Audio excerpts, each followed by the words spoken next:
श्री गणेशाय नमः। चतुर्थ अंशे अष्टमो अध्यायः।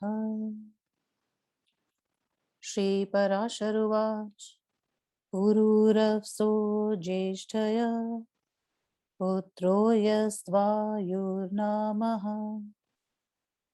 स राहुर्दुहित मुप्येमे तस्यां च पञ्चः पुत्रानुत्पादयामास नहुष शत्रवृद्धरा भरजी संज्ञास्तता थैमानेनां पञ्चमा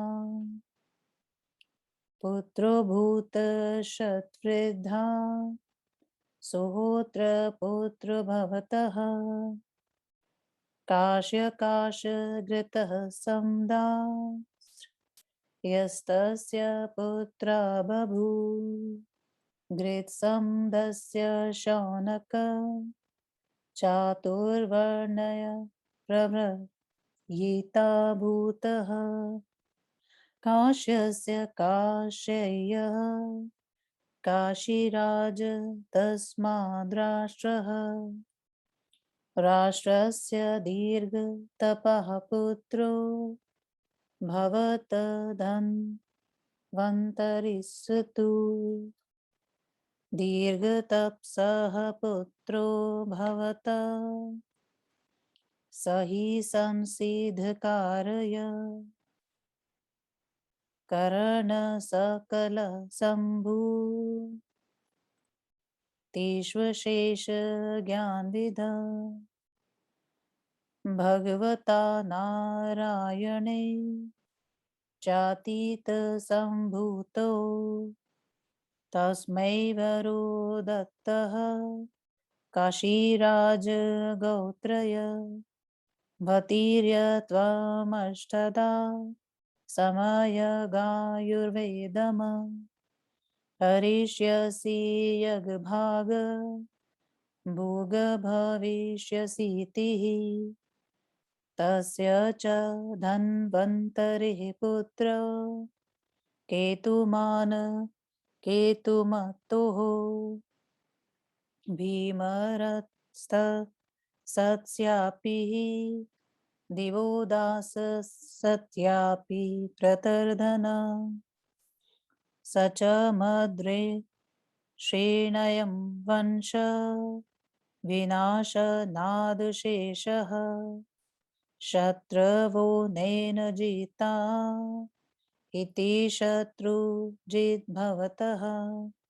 तेन च प्रीति मतात्मपुत्रो वत्स सत्सेत्यभिहितो वत्सो भवत सत्तया परतया श्रित ध्वजसंज्ञामवापः ततश्च कुवलयना मानमश्वं लेभित कुवल्याश्व इत्यस्यां पृथिव्यां प्रथितः तस्य च वत्सस्य पुत्रो लोर्कनामाभवद यस्यायं धापि श्लोको गीयते षष्टिवर्षशतानि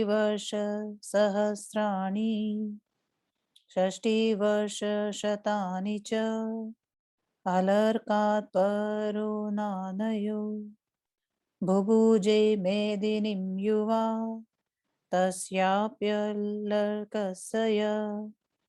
सन्ति नाम भवतात्मजा सन्नते सुनीतः स्तस्यापि सुकेतुस्त समाच धर्मकेतुर्जज्ञय ततश्च सत्यकेतुस्त तस्माद्विभुस्तत्न यस्य सोविः भूसतक्ष सकुमारस्त स्यापि दृष्ट केतुसत्तश वितिहोत्र स्ततस्माद् भागो भार्गो भार्गस्य भार्गभूमिस्तः चातुर्वर्ण्य प्रवृत्तिरीत्ये ते काश्य भूभृतः कथितः रजेस्तु सन्ततिश्रुताम् इति श्री विष्णु महापुराणे चतुर्थ अंशे अष्टमो अध्यायः। आठवां अध्याय हिंदी अनुवाद। काश्य वंश का वर्णन। श्री पराशर महर्षि ने कहा, पुरूरवा का ज्येष्ठ पुत्र जो आया था उसने राहु की पुत्री से विवाह किया। उसमें उसके 5 पुत्र हुए, नेहुष, शत्रवृद्ध, रंभ, रजी और 5वां अनेना। शत्रवृद्ध का पुत्र सुहोत्र हुआ। सुहोत्र के 3 पुत्र हुए, काश्य, काश और घृतसमत। घृतसमत के पुत्र शौनक हुए और वे चातुर्य वर्ण के प्रवर्तक हुए। काश्य के पुत्र काशीराज काश्य हुए, उनके पुत्र राष्ट्र हुए और राष्ट्र के पुत्र दीर्घतपा हुए। दीर्घतपा के पुत्र धन्वंतरी थे। धन्वंतरी के शरीर और इंद्रियां जरा आदि विकारों से रहित थी। सभी जन्मों में सभी शास्त्रों के ज्ञाता हुए। भगवान नारायण ने उन्हें पूर्व जन्म में वर दिया था कि तुम काशीराज के गोत्र वंश में अवतीर्ण होकर आयुर्वेद के को 8 भागों में विभक्त करोगे और यज्ञ भाग के भोक्ता होगे। उन धन्वंतरी के पुत्र केतुमान हुए। केतुमान के पुत्र भीमरथ हुए। भीमरथ के पुत्र दिवोदास हुए। उनके पुत्र प्रतर्धन हुए। उन्होंने मद्र श्रेण्य वंश का विनाश करके समस्त शत्रुओं पर विजय प्राप्त किया था, अतएव इनका नाम शत्रुजित हुआ। दिवोदास अत्यंत प्रेम के कारण प्रतर्धन को वत्स कहा करते थे, अतएव प्रतर्धन का नाम वत्स हुआ। सत्यवादी होने के कारण इनका नाम ऋध्वज हुआ। उसके बाद उन्होंने कुवल्य नामक अश्व को प्राप्त किया, अतएव इनका कुवलयाश्व नाम संसार में प्रख्यात हुआ। वत्स के पुत्र अलर्क हुए। उनके विषय में ये आज भी गाया जाता है, अलर्क से भिन्न कोई भी दूसरा युवा नहीं हुआ जो 66,000 वर्ष तक युवा रहकर राजभोग किया हो।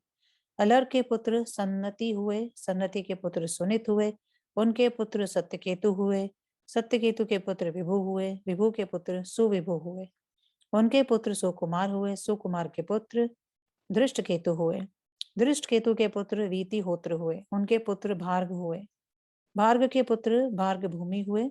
भार्ग भूमि ने चातुर्य वर्ण का प्रचार किया। इस तरह से मैंने काश्य वंश के राजाओं का वर्णन किया। अब तुम रजी की संतानों का वर्णन सुनो। इस तरह श्री विष्णु महापुराण के चतुर्थ अंश के 8वें अध्याय का शिव प्रसाद द्विवेदी श्रीधराचार्य कृत हिंदी अनुवाद संपूर्ण हुआ। ओम नमो भगवते वासुदेवाय।